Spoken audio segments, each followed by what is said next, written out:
ఖమ్మం జిల్లా మధిర శ్రీ చైతన్య స్కూల్ ఎదుట విద్యార్థి సంఘాలు ఆందోళన చేశాయి. పుస్తకాలు తమ వద్దే కొనాలంటూ విద్యార్థులను స్కూల్ యాజమాన్యం బెదిరిస్తోందని ఆరోపించారు.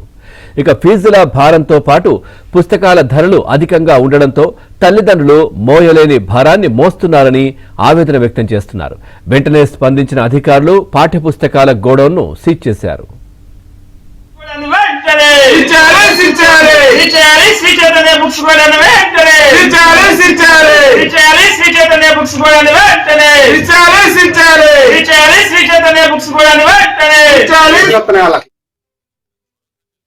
Shri Chaitanya high school private corporate school ఉంది.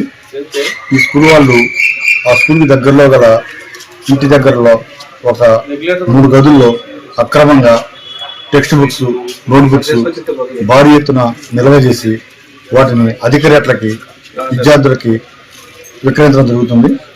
దాన్ని పసిగట్టినటువంటి మరి విద్యార్థి సంఘాల నాయకులు AISA all India students association వారు మరియు బహుజన స్టూడెంట్స్ ఫెడరేషన్ వారు ఇంకా జార్జియా పీడిఎస్ వారు అందరూ కూడా